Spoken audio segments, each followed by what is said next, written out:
Pessoal, um dos tópicos super interessantes sobre pessoas é estudar estratégias de negociação. Na Ibix, empresa em que eu fui diretor de reestruturação e M&A, a gente fez um seminário sobre a arte da guerra. Nosso objetivo era entender as melhores práticas de gestão de conflitos, uma vez que em reestruturação a gente entende que a gente vive guerras diárias com diferentes stakeholders. Eu vou falar aqui sobre estratégias chinesas de guerra aplicadas aos negócios. Por que estudar conceitos militares? Bom, na minha opinião, o mercado é como se fosse um campo de batalhas e os negócios são como guerras. Em nossa rotina, a gente é cercado de inimigos, concorrentes e também de aliados.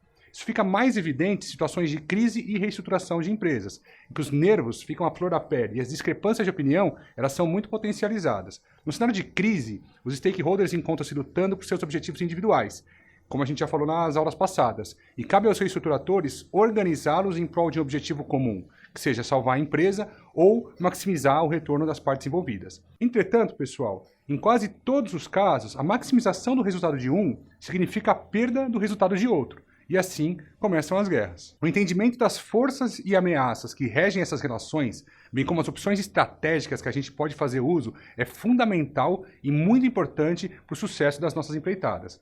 Espere ser enganado em negociações comerciais e saiba se prevenir. Os conceitos aqui apresentados foram obtidos com base em livros escritos numa época de guerras e aparentemente de pouca ética. Assim, os princípios éticos e morais e as legislações atuais devem sempre ser seguidos. Para iniciar, vamos entender um pouco como é que evoluíram as guerras na China.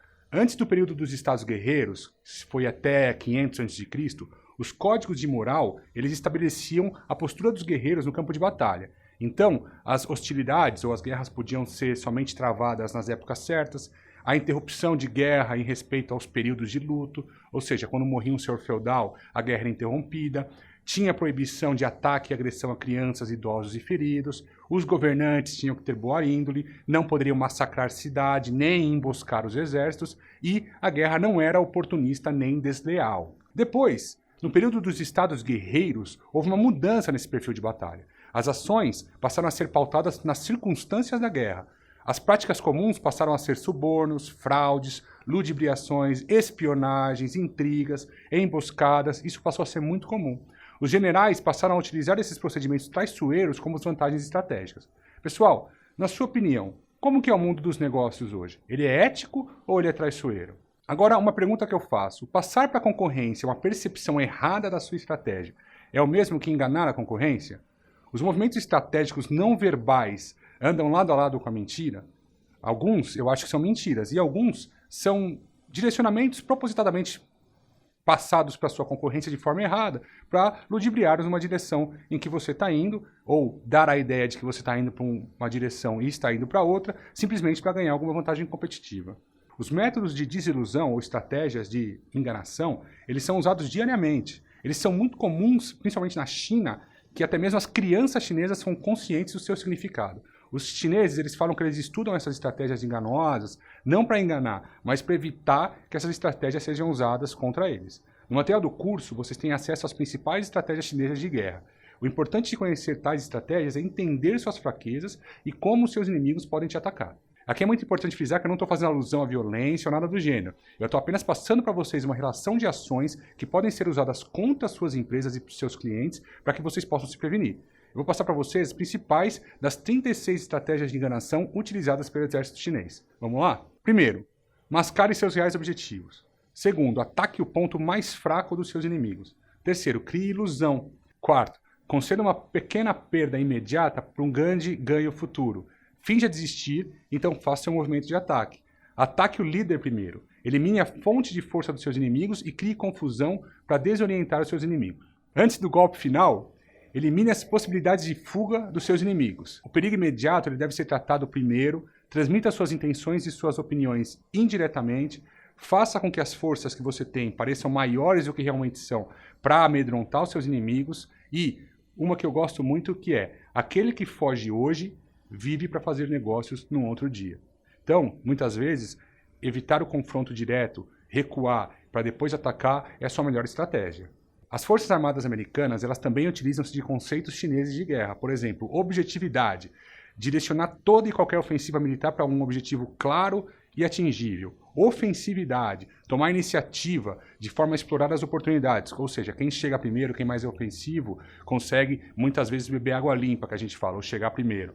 Massificação, concentrar a ofensividade num único local decisivo. Ou seja, concentrar todos os seus esforços numa única ação para que ela tenha possibilidade de êxito. Outra coisa, economia. Você tem que alocar o mínimo de recurso necessário para os esforços secundários, ou seja, focar os seus recursos nos esforços primários de maior valor. Manobra, colocar o inimigo em posição desvantajosa. Unidade de comando, para todo objetivo, garanta a unidade sobre uma única unidade de comando. Lembra que a gente falou de ter um único porta-voz para comunicar as mensagens, principalmente no ambiente de estresse?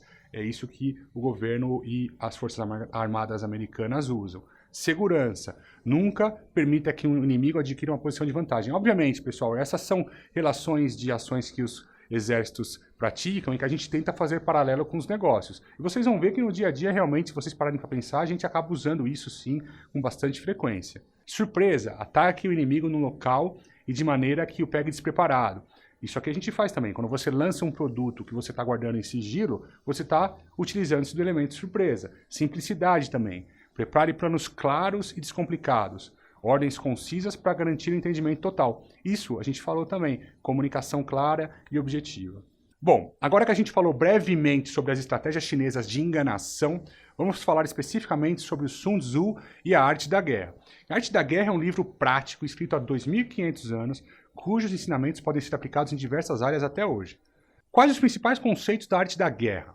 Todos querem ser fortes como uma árvore, mas um vendaval é a grama que, se curvando ao vento, sobrevive, enquanto a árvore é arrancada. Isso me faz pensar muito naquela dica que eu dei para vocês de não ser arrogante numa reestruturação.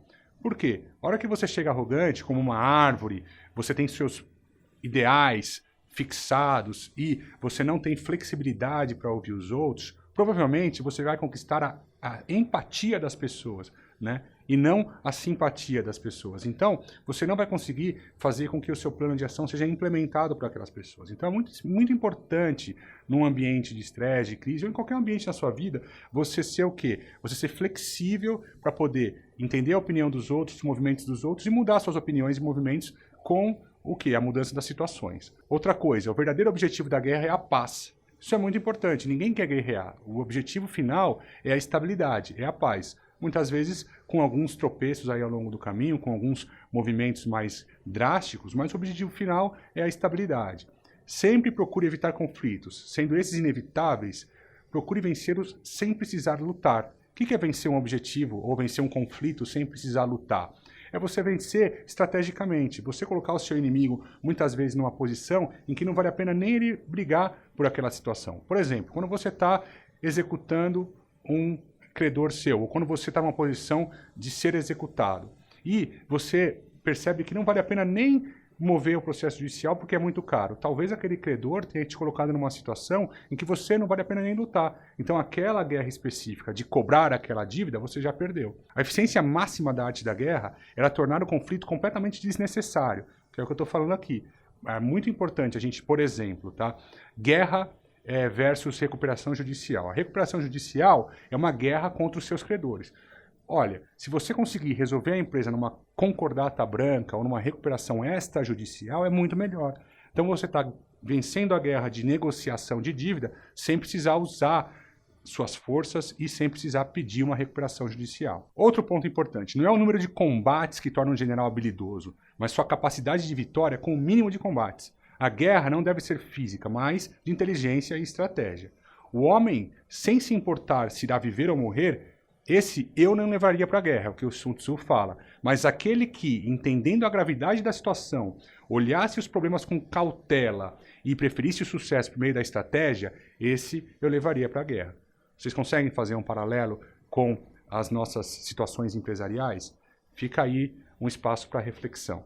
Então, pessoal, eu vou resumir aqui os principais conceitos da arte da guerra aplicado aos negócios. Eu acho bastante interessante a gente ver que há 2.500 anos atrás, um general chinês fez um livro, né, escreveu um livro com os conceitos que ele aplicava nas guerras e hoje, até hoje, vários executivos, forças armadas e a gente nas reestruturações empresariais, a gente usa esses conceitos ainda. Capítulo 1 trata da avaliação detalhada e de planejamento. Os principais conceitos que ele aborda são a análise SWOT, ter consciência das suas capacidades e dos ambientes que você está atuando, ajustar seu plano de acordo com os recursos que você tem, acompanhar ou monitorar suas operações contra possíveis desvios do plano original, voltar ao caminho o mais rápido possível, ou seja, voltar à rota o mais rápido possível e superar a concorrência.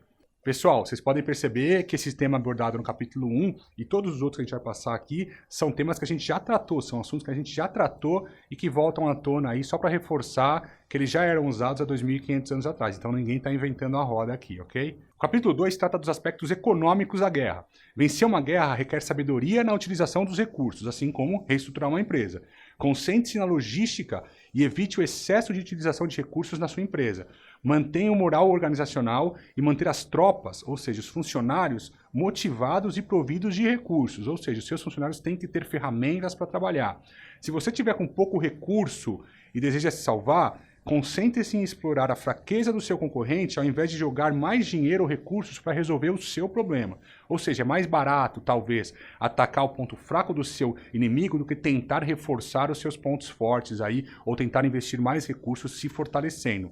E possui estratégias de saída eficazes, desenhadas caso a caso algo não dê certo. Capítulo 3. Planejamento de ataque. Ataque por meio de manobras inteligentes ou ofensivas planejadas.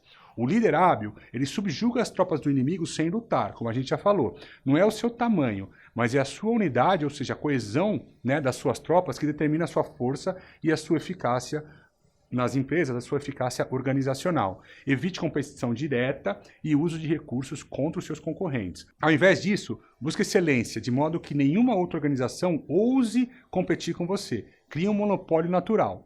Então isso é muito importante, quer dizer, ao invés de você, muitas vezes, né, aí você tem que analisar caso a caso, obviamente, mas ao invés de você tentar subjugar seu inimigo, você fica tão forte numa determinada área que ninguém vai pensar em concorrer com você.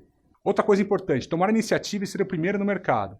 Atacar preventivamente seus concorrentes com produtos superiores, desmotivando os mesmos a investir nos mesmos produtos, né? Invente produtos ou processos inovadores ou ocupe primeiro um novo território ou nicho.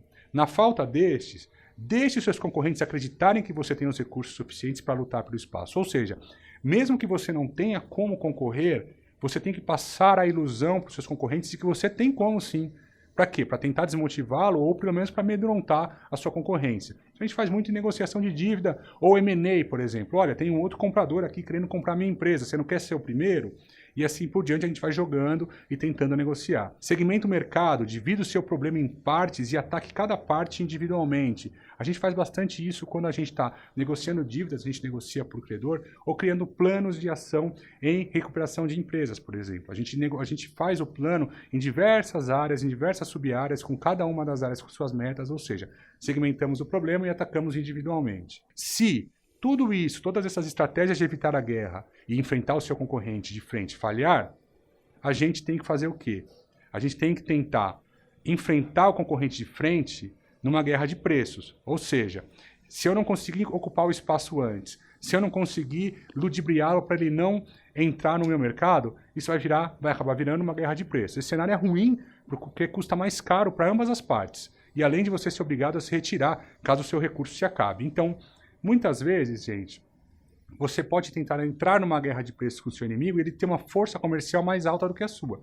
Era o caso, ou foi o caso, de uma empresa que eu reestruturei que fabricava notebooks. A gente tinha uma força muito menor do que os nossos concorrentes diretos. Por exemplo, Lenovo, HP. Esses concorrentes diretos tinham muito mais força para o quê?